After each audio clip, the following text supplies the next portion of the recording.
Hi there, Sanmunani Mulweni. Welcome to Face Channel. For you here, please subscribe before the end of the video. For returning, thank you for love and support.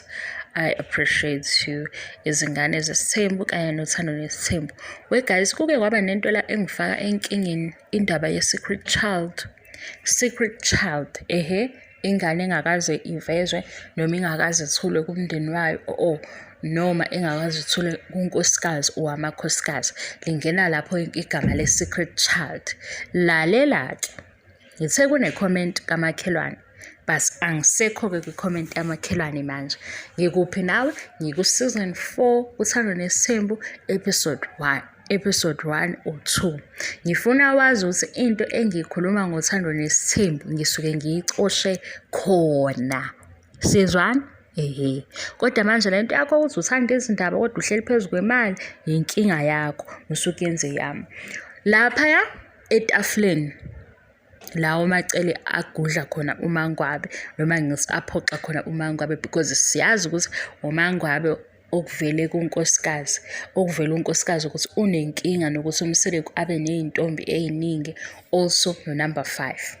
Ubaba Mseleku ukhuluma namakhosikazi, ukhuluma ngendaba yokucheat kwendoda yakhe, ubuza imbuzo ukuthi uyakholelwa yini lokho, kunezimpendulo siyadlula ke ukuthi ke ukucheatha kuyini.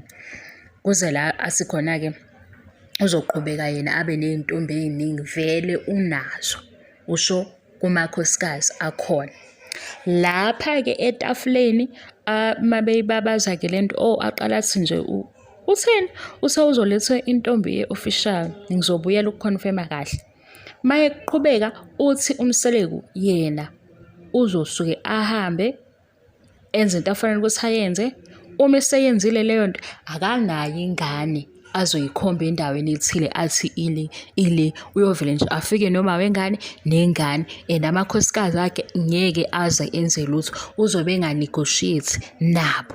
Hamba uyibambe ku episode 4 ku season 1. Lento C9 ingena lapha kwigama le secret child. Asiyeke ke lo Mseleku ayikhulumayo sisho leyenzekile. Ku season 6 yangizwa season 6 uMacele noMseleku babungaza iminyaka eyi-20 beshadile. Umpumelelo una 21 ngaleso sikhathi. uMacele uthi akamazi uMpumelelo. Yinto entsha le, yintsha. Noma nje uvela ujahe uzogamanxa indabeni oyithandayo zalapha kuthanda nesimo mase uyajaha ukuthi mina uzongilawula. Season 6 Macele umile lapha yawushaya into zakhe, uyacwebezela kahle muhle noMseleku khona. Bathini sineminyaka ewu-20 sindawonye. Uhalala wabo uhamba lapho. Kodwa eduze kuhalala kunengane na-21. uMacele uyazi eseshadile. Ngesikhathi uMacele ingane engakayazi beyingane enjani. Hamba usengidedwa isingisi ngivele ngiqambele uMseleku amanga ngikhuluma into abangakaze bayikhuluma ngisho into angakaze ke ayenze. uMacele uthi uyanesezeka nje emshadweni wakhe, kumnandi ingane ikhona ukuthi akayazi yena. Iphi-ke leyo ngane njengamanje ngesikhathi uMseleku ekhuluma lapha umakhosikazi ebatshela ukuthi akazubancenga mayisefika noma wengane nengane ikhona-ke nenye ingane efikile ngendlela efanayo. Mina ngizonishaya lokuthanda kweni indaba okuselective, ngizonishaya oku-serious. Mase ngishaya oku-serious ngintshela into enje ukuthi akusiyo-ke nento entsha. Omakhelwane bayihumzela nje ngoba beyihumzelela nathi bezwa nathi sithi umayeni wathi kuMseleku ayi angingeni mina leyo ndaba, ngicela ukhulume ngalezi ingane ezikhona.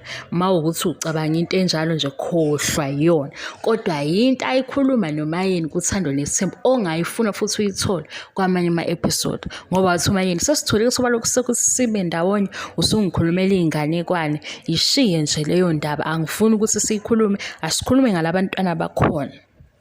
Wayekade etheni uMseleku? Wathi kumayeni ungenze njani ungathola ukuthi nginengane, kukhona ingane. Ngeke phela asho ingane lezo ezikhona eyivelayo, wayesho ingane le engekho. Namanje-ke ngoba lokho kusekunika obuka i-TV umqondo ukuthi ikhona le ngane. Baqala komakhelwane bahumuzela nowabhala le comment section yami sengiyikhohliwe naleyo video wathi-ke ikhona ingane guys nizoboshwa kodwa anokhomenta nibuye nganeni. Mina sengisho lona-ke ofike la wagijima wathi segijima wasethi lo fix uyimbudane. Umseleku ukhulume ngento vele khona. Umpumelelo noMayeni noMacele. uMacele ushade kuqala kodwa wathi ingane akayazi. Ingane iphi njengamanje ikubo. Kubo kubani? Kubaba wayo.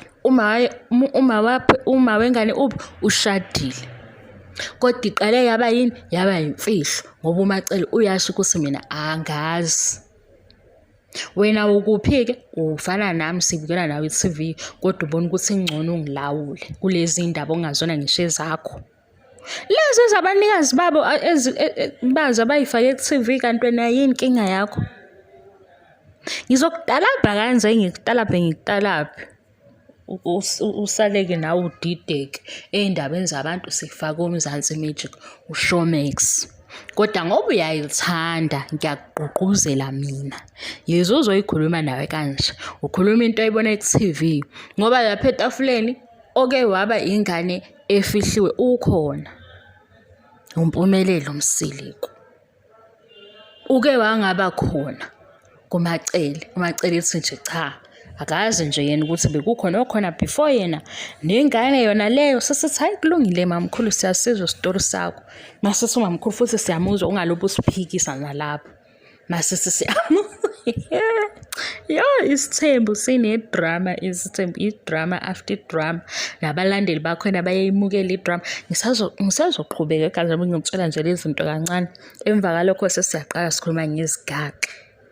How wathi uMseleku esekhuluma multiple girlfriends wakhuluma ngendaba yokuthi nje uyaqonya futhi ayizukuma leyo nto.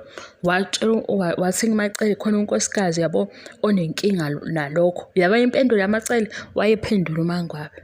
Wathi ho abakwazini uyazenziseke lo nkosikazi wakho. Yena ucabanga ukuthi uzoshintsha ini. Yo uMangwabe wavele wajuluka ebusweni.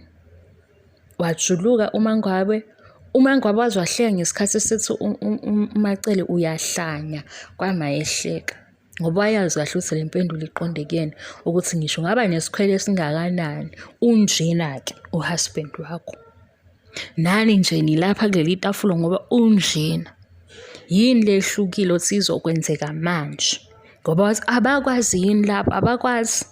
Cabanga khona amanye amakhosikazi la uyabona nokhona unkosikazi okhona mhlawumbe uzazi ukuthi hey imphethe kabi le ndaba useyayizwa impendulo ephuma kumamkhulu.